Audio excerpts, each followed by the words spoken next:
He's not a bat, he's a man who fights crime. And we're gonna watch him fight for a minute at a time. With John and Niall and a guest who doesn't rhyme. It's Bat Minute!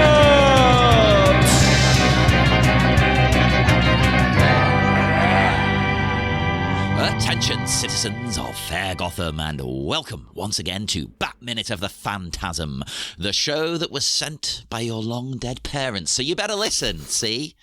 I am one of your hosts, John Parker. And here is a guy desperately worried about Bruce Wayne getting a cold.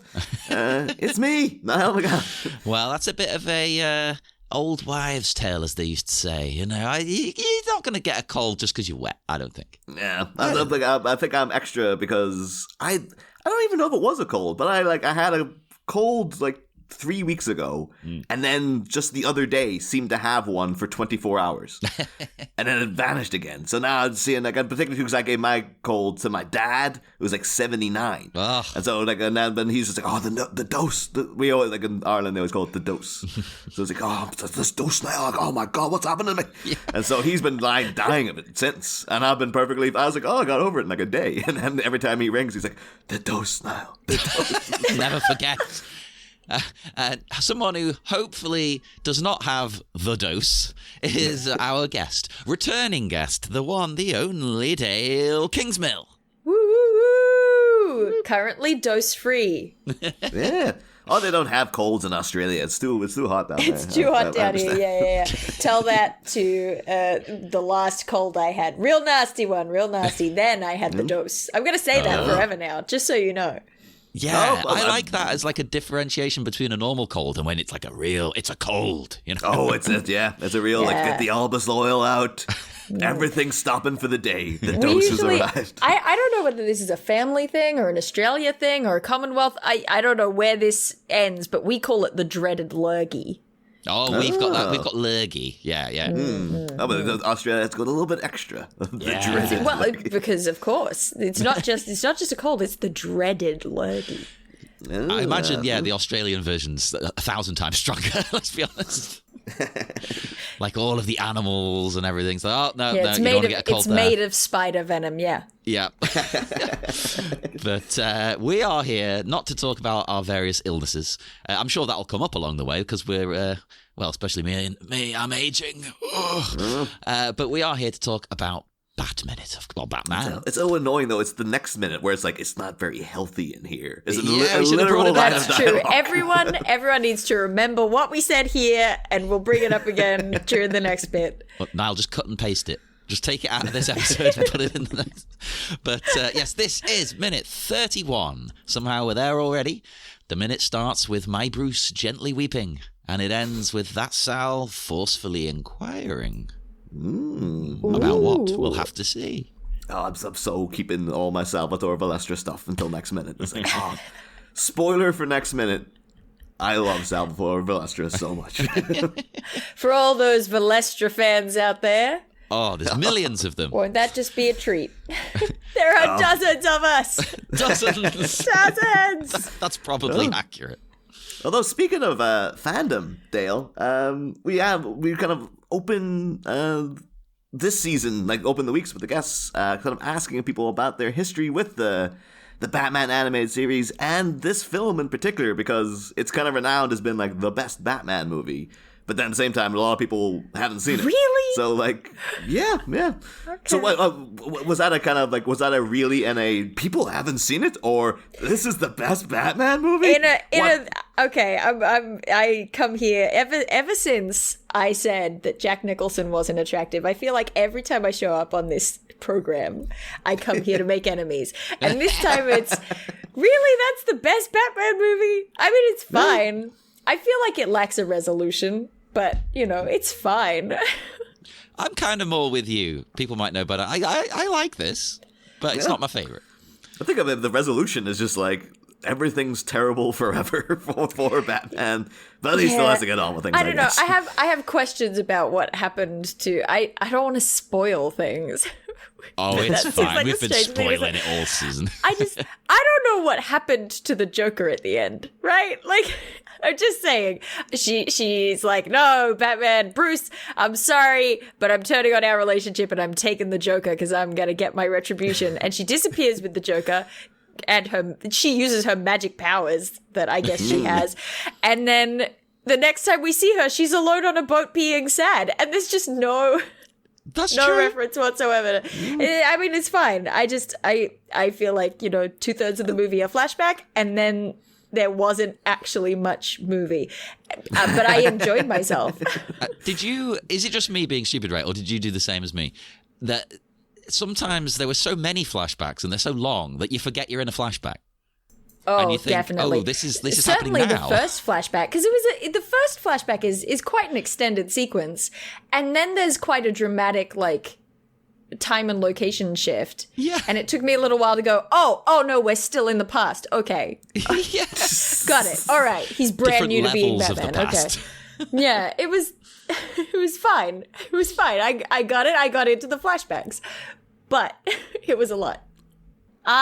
This is the first time I've ever seen this movie, and dramatic pause, I have never seen any of Batman the Animated Series. Yeah. What? Yes. Oh my God. Because I believe that growing up here, that it was only it, along with things like, I don't know, like Teen Titans and stuff, were all on Cartoon Network, and you had to have pay TV to have Cartoon Network. So I just never got it. So instead I had The Batman for a while, which is the one the theme song basically amounts to a bunch of music and then The Batman, which is a choice. And then probably the one that I attached myself to the most was Batman Brave and the Bold, which was a great time. Great time. Every episode undersung show. It really was terrific. Yeah, totally. Yeah. Every episode began with sort of a James Bondian wrapping up of an adventure you didn't get to see. He would just be like, well, you're safe now, Abraham Lincoln, and I will return to the future, right? And you don't really get to find out about that, which I really enjoyed. I had a lot of fun. Plus, they had the musical episodes. Oh, yeah, wonderful. that was my, people know him as a baby roommate, but one of my, the house I lived in previously, there was a little kid, Killian, who used to live there. I like the way you say that, like he was an equal partner in living there. We split the rent. And, I was definitely surprised to find out it was an actual infant. No, he only just turned 5 there, but I lived there for several years, and I got him into Batman the Big Bad Way, and his favorite character is the Music Meister. He's absolutely obsessed with that Good episode. choice. And the amount of times I've always volunteered to go. Like no man, his own man, Batman. Incredible. Yeah. The amount of times I've always volunteered to pick him up for nursery, and we're walking back singing because I'm the Music Meister. Incredible. And we must beware. He's going to be into show tunes when he's older. Yeah, it was that and songs from The Lion Guard, which is the Lion King spin-off TV show, which is terrible, but it's got some banger tunes in it. I haven't even heard of that. What? Oh, it's very recent. It's in the last 10 years. It was it's about Simba's kid is now the leader of, and then they brought Scar back as And a it's flaming musical? head. Yeah, it's a song nearly every episode.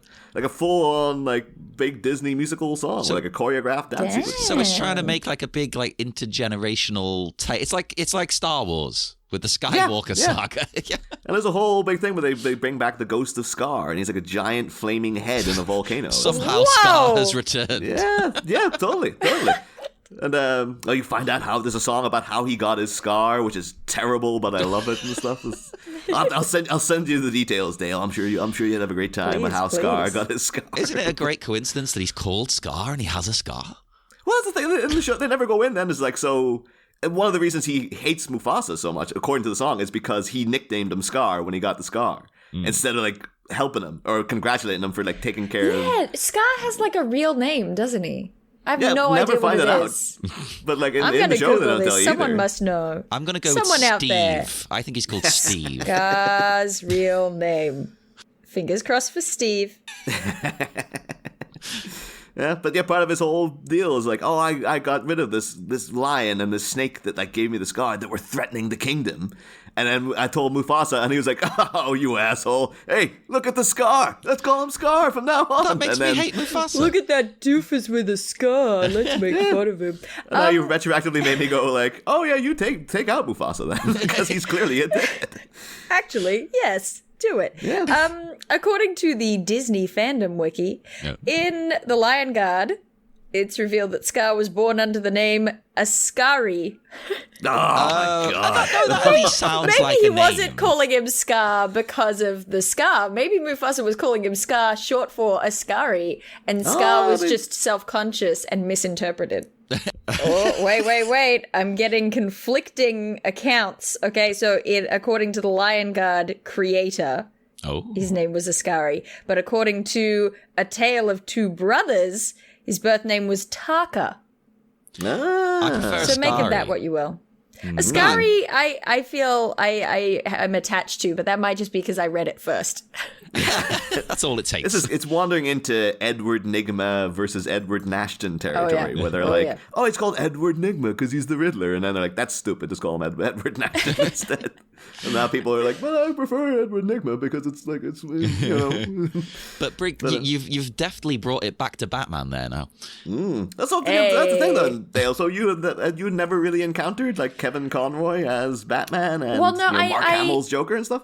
I mean, because they reprised the roles of Batman and Joker in so many other things, I have encountered them in other roles, like in video games or other, animated films or whatever. But I had never really engaged with like this direction and art direction, if that makes sense. Like there have been animated films that they have voiced in that were clearly separate from the animated series, whereas this film feels connected to the animated series. And I have been aware of like the art style because it's so gorgeous. But yeah, no, I've never actually seen it. Wow. And anytime I was surrounded by friends who were like, oh yeah, Batman the animated series, let's all talk about that, I was like, haha, yeah. Same. Hey, that's often been me. I feel I've only seen some of them. Well, I can't go. Like I've seen all of them, so I can't really But me too, except not. Except not at all. But I mean, like you're getting thrown in the deep end here, I guess. Well, You're opening a very emotional scene. Oh yes, I feel like I got one of the juicy minutes. Oh, it's the good stuff. This is maybe one of my favorite minutes. But it's also, I mean, I feel like I only revealed sort of what in the third of the Tim Burton era Batman films that I had not seen any of those films before you invited me on this podcast for the first time. So this is your role in my life now, is just that you invite me on and now I experience another classic Batman film for the first time that everyone else has already seen. Last year, and people were like, oh, Dale, are you going out to see Robert Pattinson's Batman? And you're like, I'll see it in a couple of years' time. Don't worry, we'll get to it eventually. I actually did watch, oh man, I really enjoyed it. Anyway, it's fine, we're here to talk about this Batman. Yeah. No, I find that one frustrating though, because the amount of people I know who are Batman fans who just didn't bother with the Batman. I'm like, what are you doing? It's great. Wow. And they're like, I've seen enough of it. No, but it's amazing. My you don't frustration, my frustration was people who said that it didn't have any like sense of pace or tension, and I was like, the whole thing was building momentum and tension. It's tense from second one. Yeah, it's just that it didn't do peaks and valleys. It just kept building slowly and steadily, and so that was the complaint that really bugged me. And also people who said that there were literally no jokes in it. And there's loads of gags. Like Niall, you I have think that thumb that they drive just one, don't you? don't understand. Yeah. Oh, there's much humor involved throughout it. Yeah, but yeah. We don't start this minute with a lot of... The Riddler talking to his Reddit gang. I'm like, hey guys, thanks for... Yeah. Although you, again, Dale, you might have felt an affinity towards like, that was me at the beginning of Monarch's Factory when I had 500 subscribers. Yes, I too have built a cult of, alt-right sort of... Incel That could be, doomsday prepper.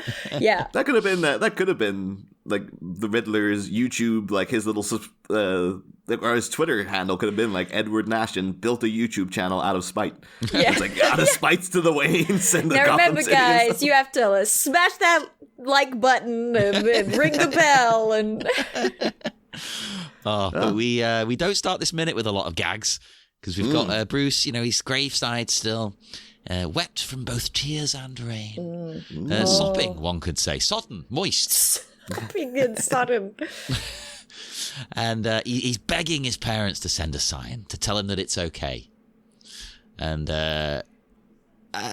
this bit I found quite interesting because from out of nowhere, Andrea's voice emerges to tell him maybe they already have. It's like, it's so sweet, so beautiful.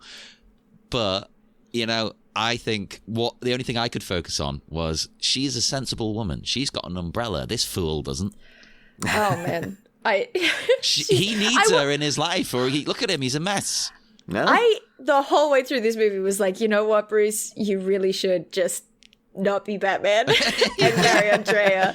I think that kind of is the point, though, isn't it? Just move to the Mediterranean. It is. I was surprised. I was genuinely surprised that they explored that. Yeah. That's why I ended up liking the flashback so much that it.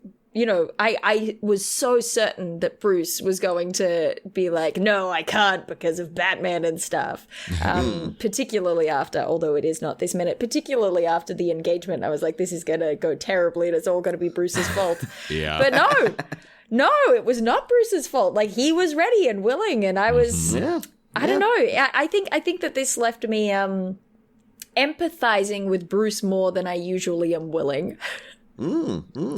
Because this one is very much like, the universe really dumped on this guy twice. I was like, not only is like, the parents. That's why I find this this kind of omen in Andrea showing up a bit more like, if Bruce Wayne was to take this quite literally, of her showing up and been like, maybe they already have, maybe they sent me, and it been like, this is his parents giving their blessing. What happens thereafter must have Bruce thinking like, man, my parents really hate me. Like, they really want me to be Batman because they gave me this little window and then took it away again to emphasize like, no, you gotta be lonely and miserable and dedicate your life to that vow you made when you were like 10. It's for the good of the city, Niall. Yeah. So everything about it seems like, these spectral parents of his are really just like, kid, you think you're getting out of this? There's not a goddamn way you're getting out of this.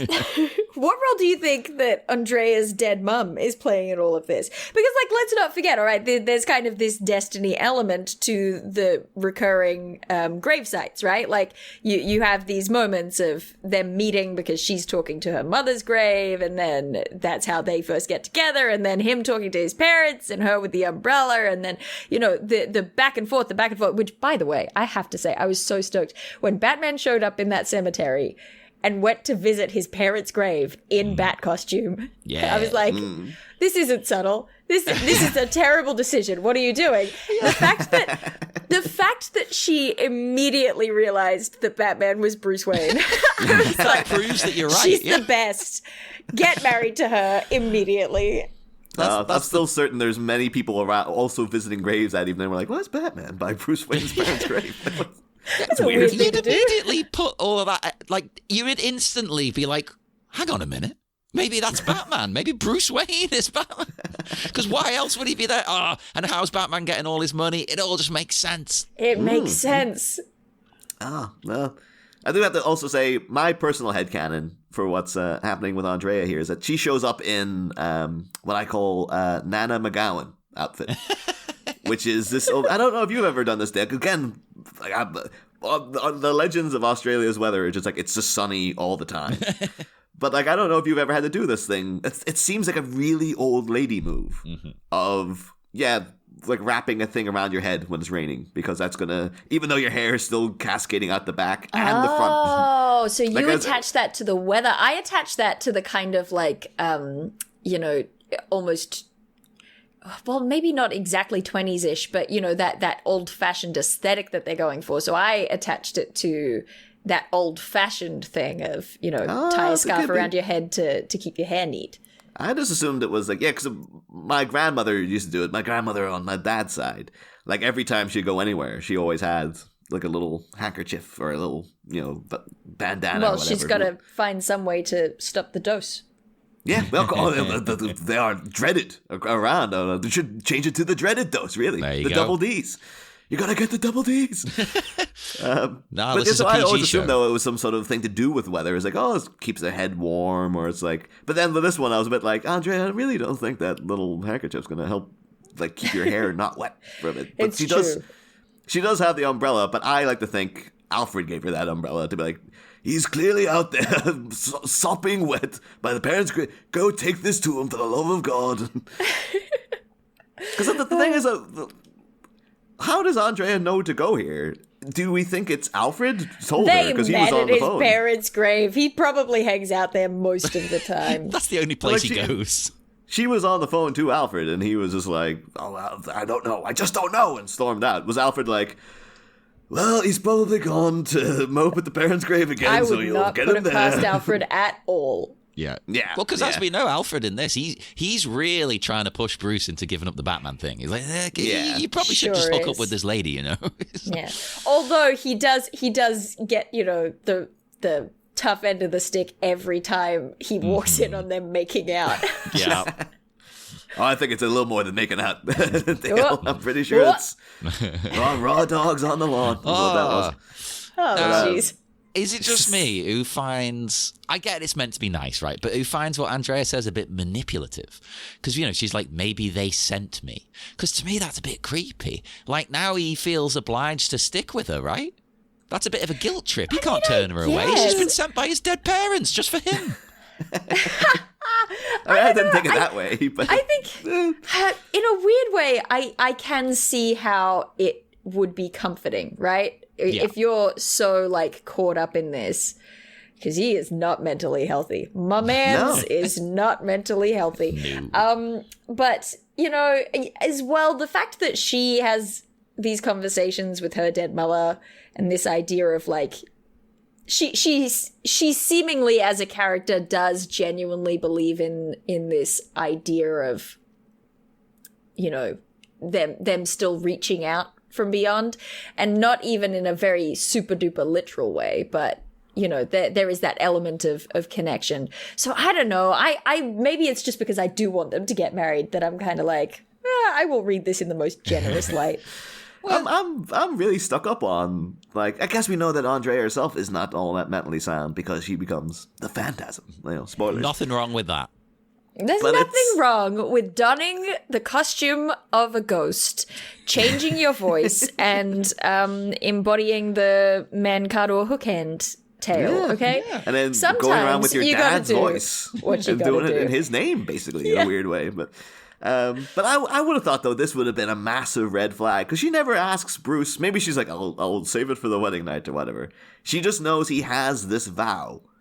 And then, like, also he got, like, beat up by a bunch of crooks. And then, like, he stormed off, left her to presumably also get assaulted by the crooks who were still zooming around on the bikes and stuff.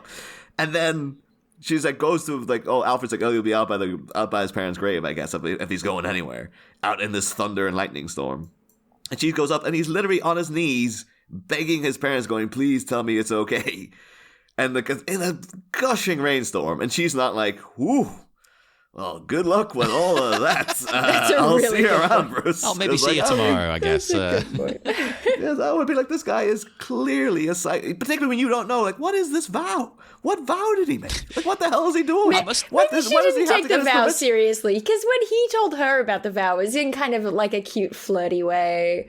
Maybe she forgot about it. She must have done, because, like, it's not normal in this day and age to hear somebody say they've made a vow.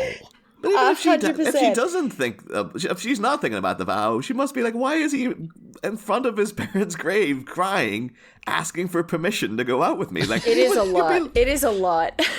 It would be just like, no, this guy is clearly a nut job. The only way this is forgivable is if you know that he's Batman, or that he's destined to become Batman, and You he's know trying what? to get out of it.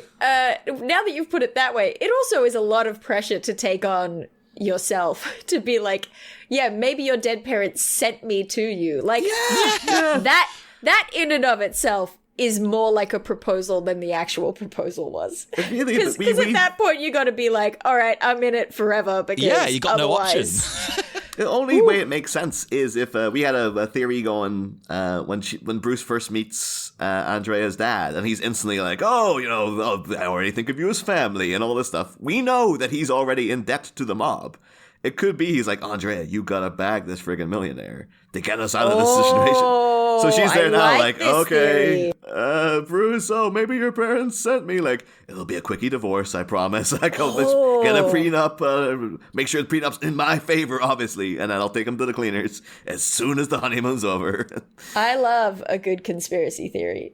Yeah, because otherwise it is like, well, lady, you're taking on a lot to come in with this guy who's clearly got issues. You could be at least a bit like, Bruce, maybe we should, I don't know, keep our distance a little bit or something. I will say, I do think that they definitely liked each other, because when one of you is like, I'm going to trip you over, and the other one's like, I read that as flirting and will also trip you over, and then we'll beat each other up for a bit, and then it turns to rolling around on the lawn. I feel like that is a very particular love language.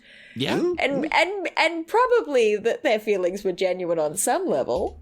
But Yeah, I don't know. yeah. I don't know. I'm kind of with the conspiracy theory as far as Andrea's dad goes, definitely. I tell you what, Because he though, was so charming. He was so smooth talky with Bruce. Oh, Yeah. God, yeah, he was a bit of a creep as well. Like, but they win me back around with the hug here.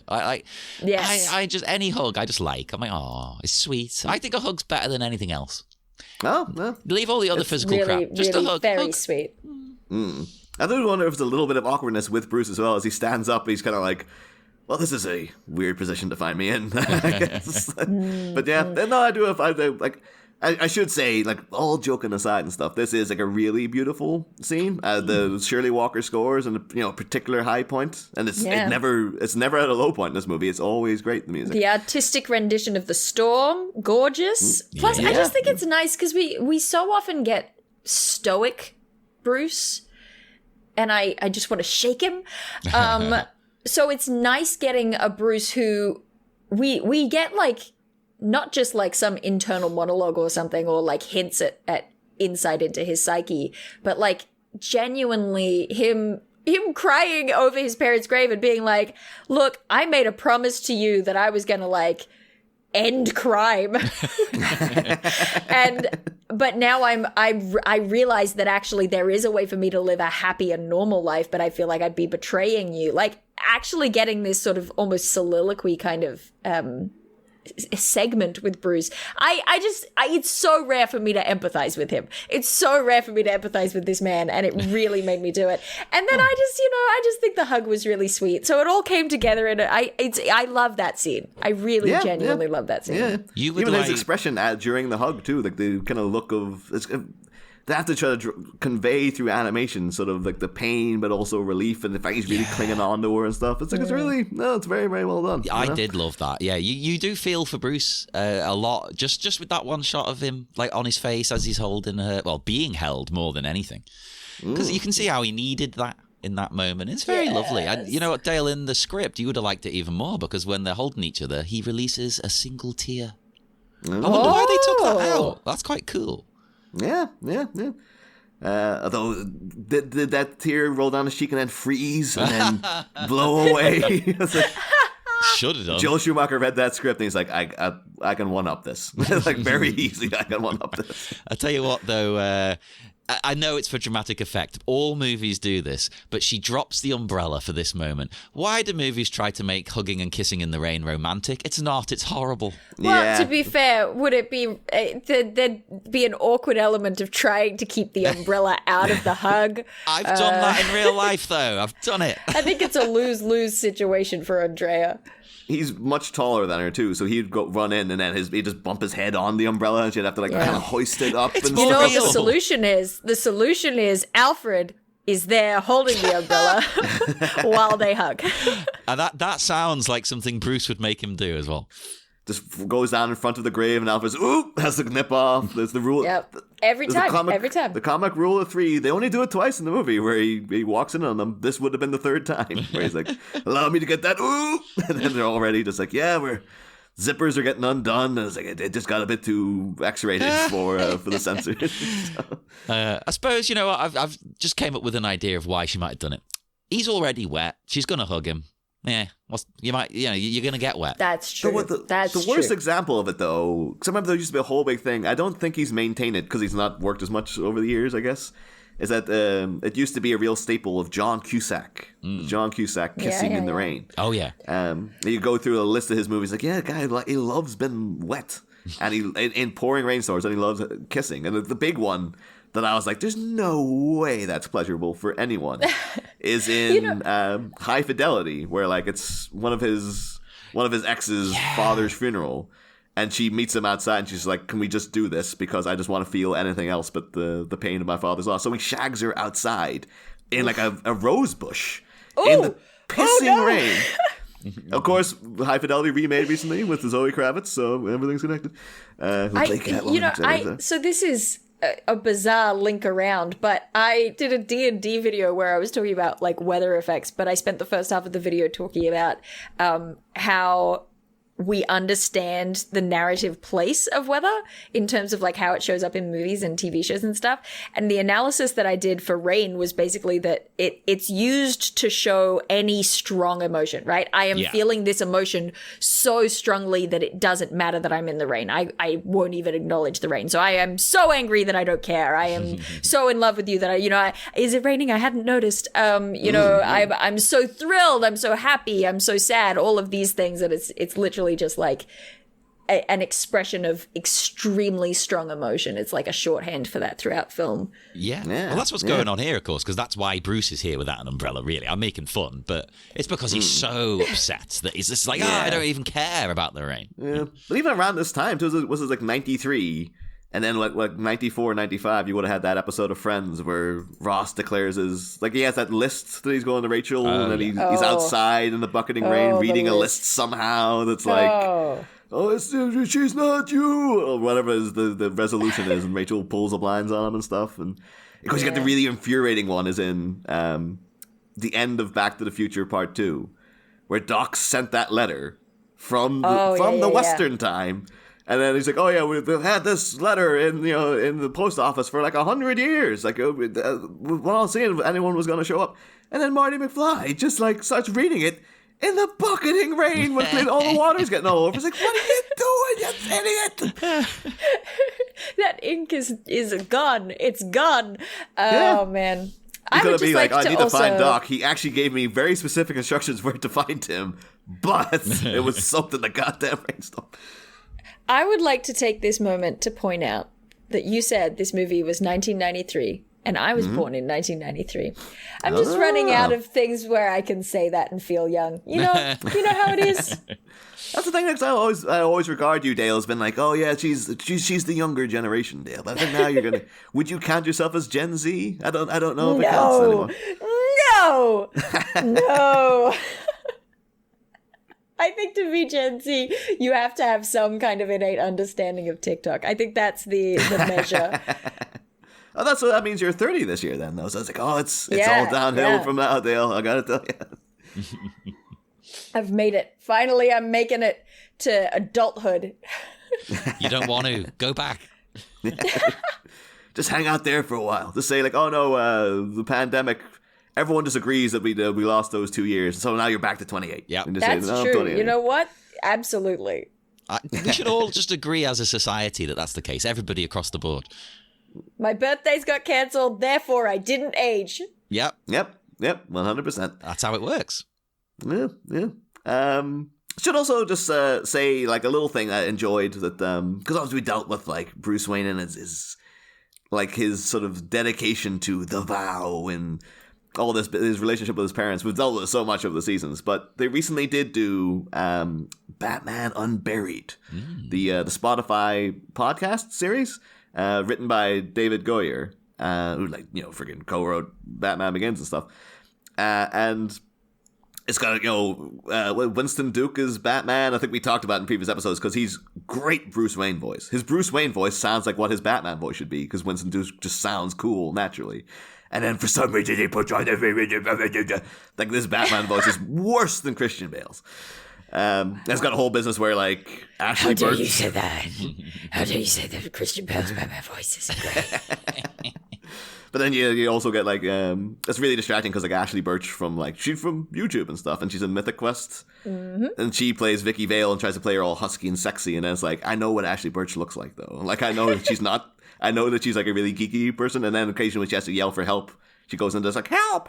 It sounds like oh no, that's what she looks like. I can picture her doing it. I'm not picturing Vicky Vale, so that was very distracting. But no, it has a whole thing at the end where throughout the whole show is that like it opens with Bruce basically his parents are still alive and he's a doctor, and Lance Reddick, the late great Lance Reddick, recently passed away there, is his dad. And throughout then you start piecing together like, no, this isn't real. And it turns out he's it takes a while to find out who's doing it, but it's in the end it's Poison Ivy and stuff. But he does have... That's so sad. Oh no, it's actually a really good, it's really good series. Just let him live in the delusion forever. All right? Yeah. That'll be that. And Cassandra Cain can take over being Batman in Gotham because I'm still mad they sent her to Hong Kong. It'll be great. But no, Bruce does get to have like a little final thing with his parents when they're like it's all out in the open. That's like, well, I'm clearly Batman, and I made this vow and stuff.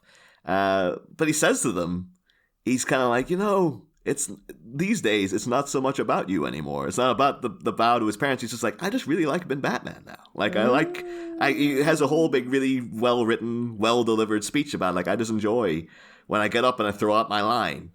And I get to just flop off and the cape's behind me and I'm zipping across the city. It's like, it's actually acknowledging the joy of the like physical process. Yeah, he's basically saying it's cool. I enjoy being cool and getting to go around beating up criminals and stuff. And it's like, it's pretty cool. Yeah, I get it. There's a thrill there. Yeah, it's a rare opportunity for them to be like Bruce Wayne mid-career. It's not early days angry Bruce. It's like him and his. I like that. Getting rid of the pretense makes it less pretentious. Yeah. Who'd have thought? Yeah. But then, though, we do go segue back into, which is even sadder, just like, get this pain expression on Bruce, and then the fade into Batman looking like more bummed than we've ever seen him. Oh, so sad. Now, though, we've had time travel again. And this is the thing, though, we'll get him on to give him his day in court already, Dale. But I recall when The Batman came out, Omar Najam giving out about the scene where Batman's spying on Selena Kyle, saying, like, Batman doesn't spy on people and look at them in their underwear. And the scene, he was nosing at Andrea's date. He was he was, I couldn't stop laughing. Anytime Batman brought out his gadgets in this film, it was such a delight for me because it was literally, it wasn't like, in this like post Iron Man world, everything becomes consolidated within the cowl. Yeah. I love that Batman had to pull out binoculars. I loved that. I thought it was so freaking funny for some reason. Oh no, I get it. It's very old school. It's proper. It's up there with Andrea wearing a weird scarf around her head in terms of like, oh, that's old fashioned.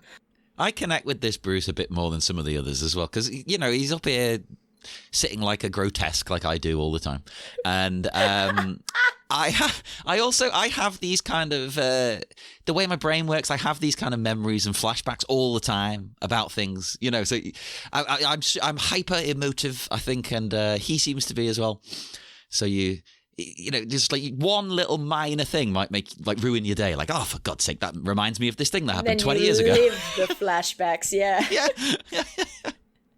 I'm just gonna sit still and think about the past. Yeah, in the room. He's been there for like half an hour reminiscing about all this, and then like now they've left the date.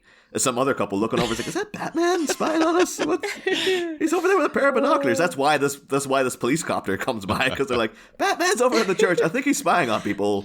We're just having dinner, man. Well, you know what they're not even really trying to arrest him. They're just trying to shoo him away. Oh yeah, this is do your moping while you're soaking. Do your talking while you're walking. Well, see, you called it a copter, Niall. So did I, until I read the script. Oh, is it a good old-fashioned blimp? It's a blimp motor. Yeah, there you go. So it's like a helicopter blimp. I shouldn't be this excited. My sister pointed out to me the other day. I don't remember what she's talking about, but at some point she looked at me in the middle of a conversation and said, "You hate Zeppelins." And in that moment, I can't think of an example of a time I have hated a Zeppelin, but I also know deep in my soul that she's right. Oh, how can you hate a good old-fashioned Zeppelin? In this context, big fan of the Zeppelin instead. I think it's the surprise that it wasn't a helicopter. I remember you put up a video, though, ages ago, Dale, of you, like, at the dentist or something, ranting about Sesame Street characters when you're under medication. Oh, my so there could have been filmed at some that? point... I was going to tweet about that the other day and ended up I couldn't figure out how to word it. I was at the hospital on morphine having a kidney stone attack. Oh, wow. And I was saying, no, I'm not that loopy. The morphine's not doing anything. But also, simultaneously, here is my very serious rank list of the Sesame Street characters and an explanation of why Elmo is overrated.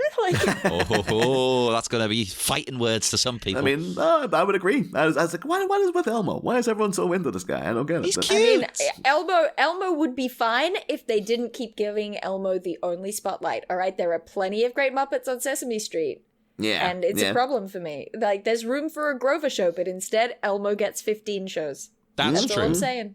Elmo's only real highlight of recent years has been his rivalry with The Rock. Like, not Dwayne The Rock that's Johnson, true. but Rocco The Rock. Like, he has his intense hatred of Zoe's I pet really rock. related to Elmo during the Rocco saga. You're right. People don't know what that is. I'll post it on the socials and stuff. But basically, there was an ongoing plotline in Sesame Street where Zoe had a pet rock called Rocco that she loved and treated like a person. And Elmo was just like, what the are you doing with this rock? It's a rock. What the hell? Get over it, Zoe. And like was basically just bugging her about it the whole time because like Rocco would get the last cookie and stuff over It was Elmo. like, you gotta share your food with Rocco. It's a rock! Yeah.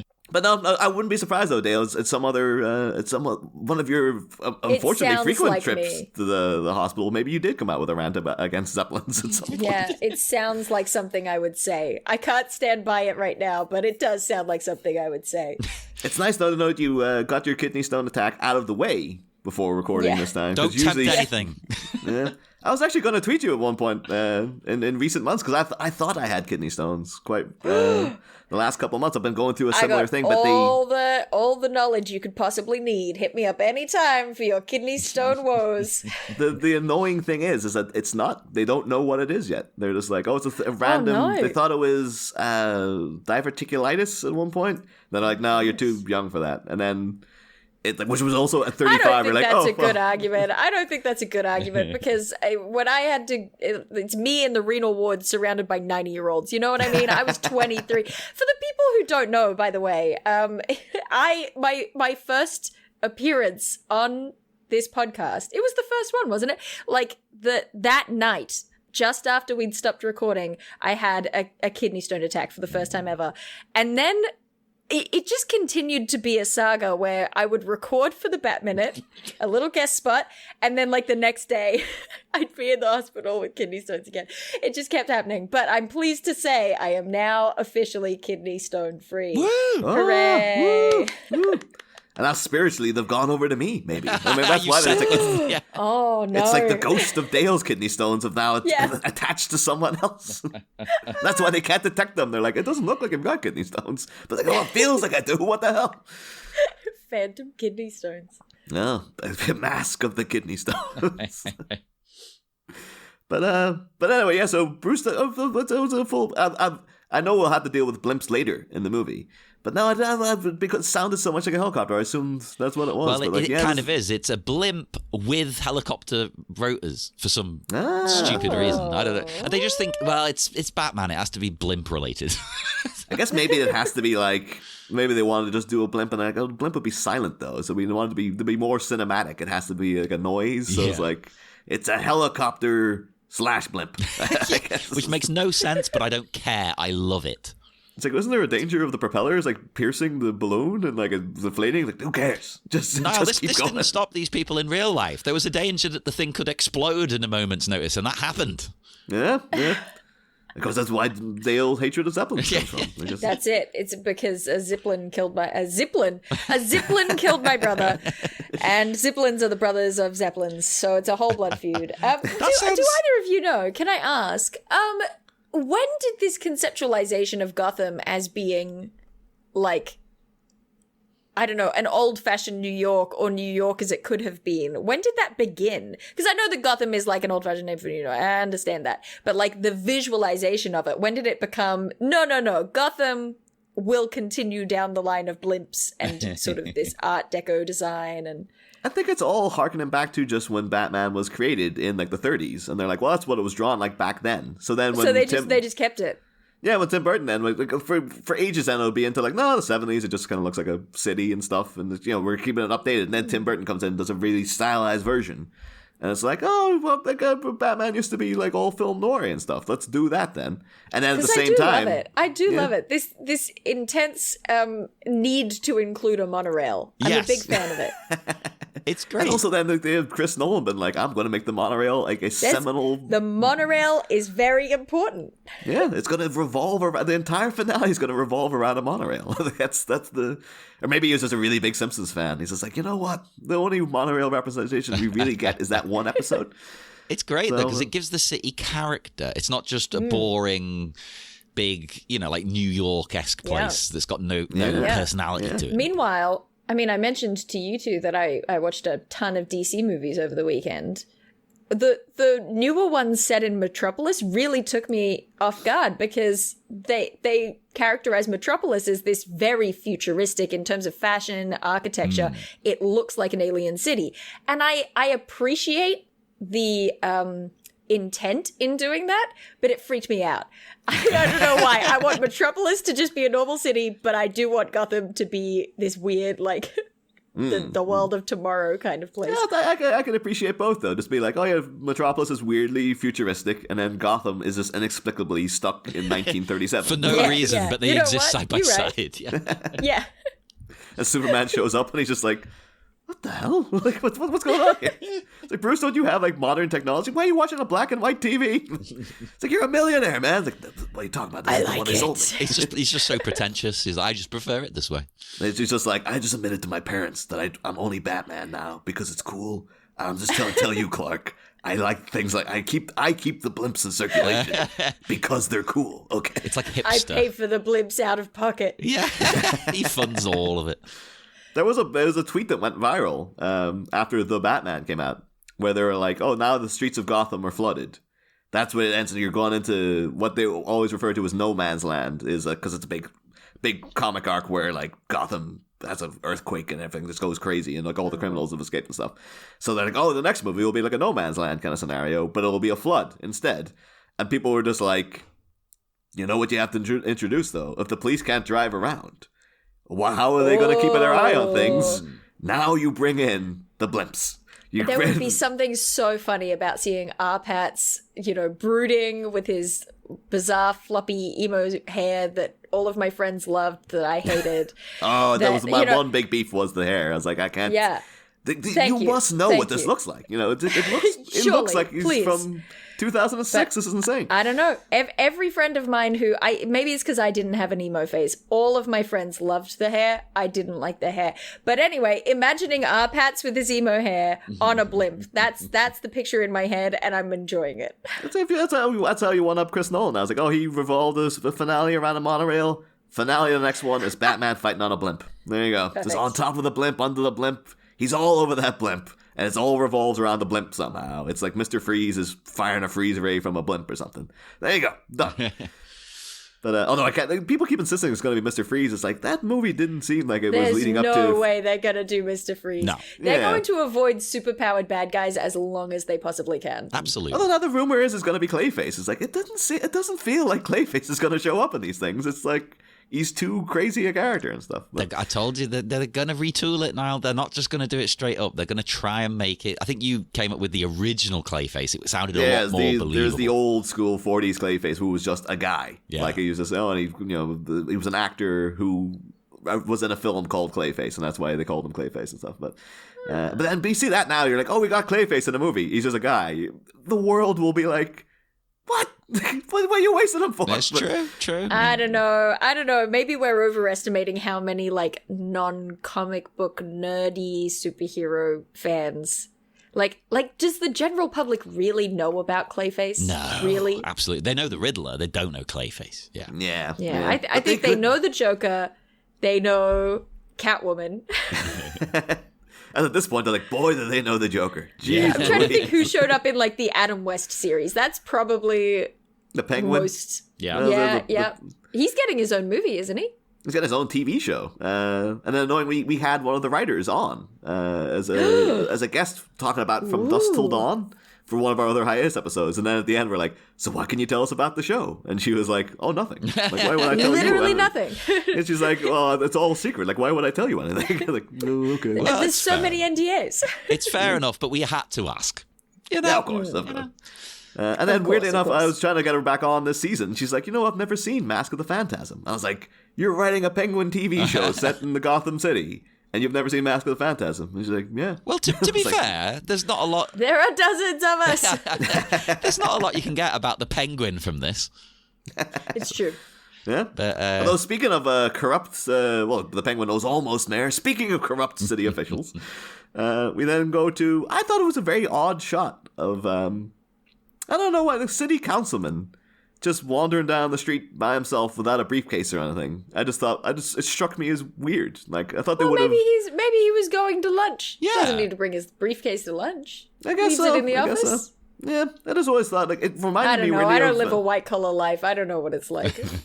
I just would have thought he would have had like a security guy or something, or I guess maybe In a low Gotham? level.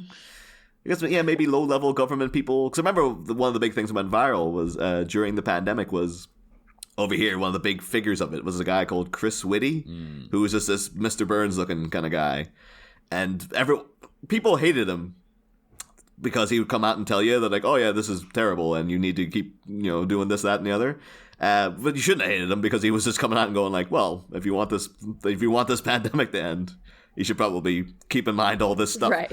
There was a viral video of him like going out to lunch and like these yobs in the street just like harassing them with their camera phones and him trying to avoid them and stuff. And it kind of went into like a big debate of like, should we not just leave these people alone and stuff? And it's like, yeah, I guess you should. But Arthur Reeves is standing down the road by himself, even though like he's actively out there campaigning against Batman and he's all over the press and stuff. Just wandering down the street by himself struck me as being a bit strange. Yeah, but, I didn't think of it like that at all. Yeah. Well, what I is mean, strange that he If doesn't. all the gangsters are on his side. That's true. Yeah. Yeah. That's And I also thought, because the way they had to draw it, there's like a guy standing by, waiting to cross the street, like in a kind of brown jumper for ages. He's just standing. There's no cars going past. He's just standing there just gawking. Probably in his own Batman-esque flashback to Yeah, like exactly, his own yeah. forgotten love or something. That's it. Yeah, he's remembering his own stint crying in the rain. Yeah. And then I love the guys by the coffee shop who they're doing the classic old, they got the knees cocked. They're the arms up. They're doing a good old-fashioned, I don't know if they're out there having a cigarette or whatever. Oh, but you they're got to just, like, smoke if you're in that position. Yeah. Yeah, they're just out The there having a local natter. toughs. You know what gets me, though? Arthur, right? He does not understand the rules of the road or the rules of the pedestrian. Why does he get annoyed when a car comes along? He didn't even check. He didn't look left and right. He just waltzed out like a moron. Yeah. What do you think? That's His on big, you. hey, it's like a freaking car. You're just going to cross the road without looking, you dickhead. Of course it's happening. You found it interesting he was walking without a briefcase and on his own, etc. But this car that it does, pull up to him, it turns out it's Sal in his fancy car, and he wants to meet him. But I'm surprised that he came on he came himself. He seems like the kind of guy who would send someone to pick Arthur up. Yeah. And he's not only, he's not true. only there in person, he's got his oxygen tank. To be fair, though, we have seen Sal been hands-on already, because he showed up to Carl Beaumont by himself. Mm-hmm. He had, the the tall man outside, sitting like the Jack Napier, sitting in the car, driving for him. But yeah, he himself came in to twist the knife personally to Carl. So maybe he is like, I'm the only man who can get things done in this town.